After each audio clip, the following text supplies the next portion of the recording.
Good morning. It's a beautiful day. And, well, a few people are asking what's going on with the van. So just get rid of that shadow off there. Yeah, it's still going ahead. Bit slower than I'd anticipated, but due to lockdown, me not being able to get materials, just generally going slower because I don't think we're going to be released from what we want to do for some time. The trip to the Highlands in March may not happen. Who knows? I'd like to think so. But anyway, in the meantime, yeah, van is ongoing. And I'm going to show you a little bit of video of what is happening, what I've done and what's still to be done. So let's take a little trip through the van. Right, the back of the van's still, as you can see, lots of wiring going on. So all the electrics are pretty well in place now. A couple more wires coming in here that have got to be done. This is to the emergency flashes on the back. The garage space is quite big now. The inverters are in. Well, the inverter is in. We don't use it very often, but we do. Spare wheels. I'm carrying 2 spare wheels. Let's get the shadow out of the way. One of them will be contained in the back here. And please excuse the paint on the wheels, but these tyres are actually getting changed. The rims have been painted up and we're going to be putting some winter tyres on here. One will stay in the back here, which is secure, as you can see, to here, and one will go up on the roof. And the reason for keeping it in the back and not underneath is twofold. The main reason being that when we get when we've had a puncture in the past, the problem's been that the van is designed to have the tyre slung underneath. It's a bit of a sod to get down. It's always caked in mud. Generally speaking, when you have a puncture, it's probably in a bad space, you know, on the side of the road or in the dark or in the wet. So we decided we'd keep the spare wheel in the back here along with the lifting equipment to get it changed, and that is much better for us. So that's where that one goes. The second one, as I say, goes up on the roof. We've put a bed head in here which comes out. I mean, everything, as you know, in my van comes out. So this is the bed. There's a handle here now to get and climb up if you want to climb up the top. We're going to be putting a ladder system on the back here. So this is the bed head, which stops pillows from falling onto the back doors, which is a thing we've had happen in the past. And drops down through and goes into the garage. Absolute nightmare. And there will be curtains across here. But these obviously is where you're going to hang your coats, because there's quite a bit of space between here and the closed back door. So there's always a nightmare trying to find somewhere to, you know, hang clothes and particularly jackets. So they'll be going in there. Back of the doors are all painted.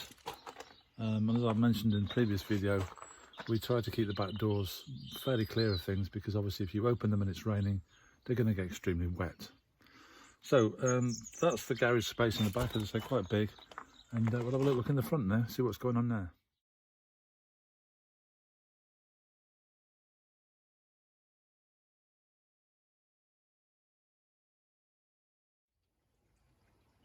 So we're coming into the van here now, and we've got the sink's all in place, all done. The stove is all in. We've got an extending table here that pops up there to give us a bit of extra workspace, particularly for Sarah's coffee machine, which she likes to have. The loo is situated underneath, and that's of an evening time. You simply just lift off this sponge, open up the top, and there's your loo. And very handy to have. Sorry, I'm not seeing it very well. Very handy to have. Next door to that, we've got to put a front on this. Yeah, we've got our water system, where we've got a two tap system, which you'll see on the top here. One is for fresh water, and that's the one that we have with this higher tap, so you can get things underneath it to get fresh water out. And the second tap is also fresh water, but it's got bleach in it, so we use that for washing in the sink and stuff like that. The freshwater tank is the little blue one, which brings up just fresh water, so that's pure drinking water. And this tank over on this side is a wastewater tank, which has a split off tap, which actually then goes under the van, so you can actually have a tank under the van, one of these wheeling ones that goes and sits underneath the actual van.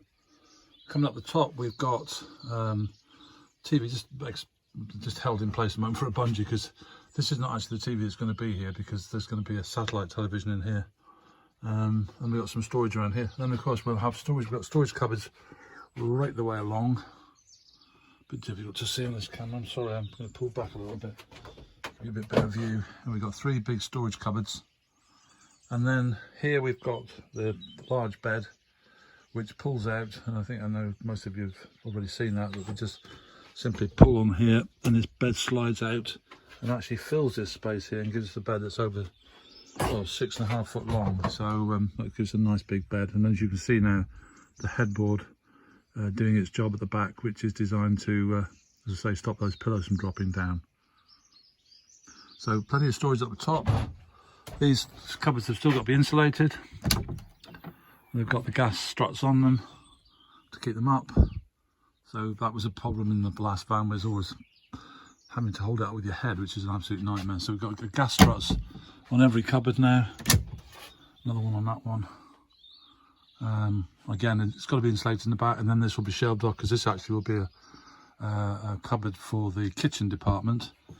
And we've got shelves down below which will have sliding baskets in. We decided this time, rather than actual cupboards, we're going to put sliding baskets in there.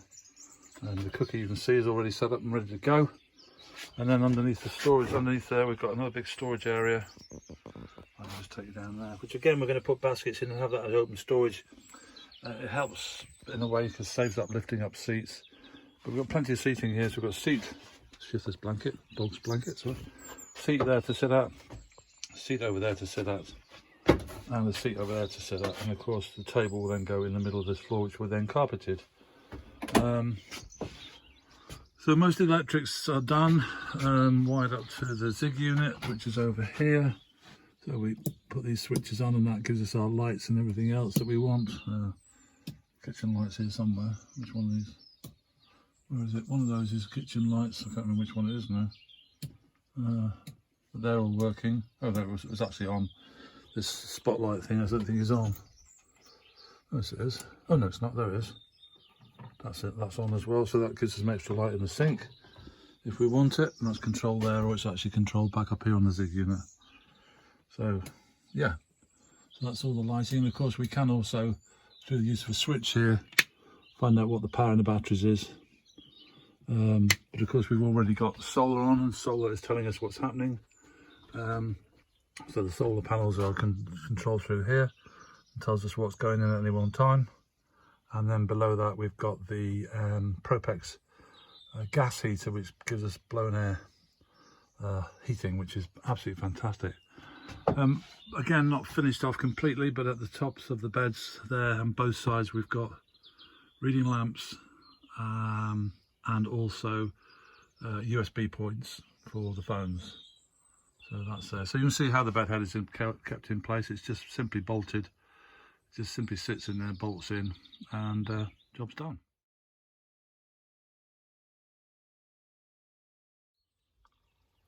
So that's how we are. That's the current state we're in with the van. As I say, it's nowhere near. Well, it is actually, no, it is. It's getting to be finished. I mean, really, we could go out on the road now with it, but just a few things to do, a few more things to buy. As I say, we've got 2 new tyres to get.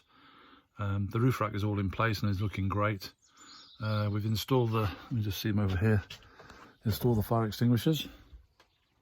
We've got 2 kilo foam extinguishers in the actual back of the van, one by the side door there so you can get to it, and one in the garage section down below. And the garage section down below, sorry, put my hand in front of it, is there, and that again is going to have a sliding door on it so that we can actually get to that. So yeah, I think that's just about the basics of the current situation with the van. The cab is also having some improvements doing, and we've added a new Nextbase dash cam with forward and reverse cameras. Now you might ask why I want a reverse camera. Simply so that I can look into the back of the van and I can actually make contact with it, with the camera through the phone, and record what's going on should we decide to leave the van. So that's all sort of covered as well, really. So yeah, so hopefully this will sort of explain where we are with the van at the moment. I'll do a few more shots inside and take some pictures, and then we'll put this out so you all know where we're getting with it. We have been held off as well by the weather because it's been absolutely atrocious. Wet, cold, horrible. Today's a nice day. And also when we finally get out on the road, we can take some pictures, and we've got a new drone, so we can put the drone up and get some pictures from the outside the van and some of the places we're hopefully going to be able to visit after this bloody awful virus is gone. So, okay, that's an update. Catch you later.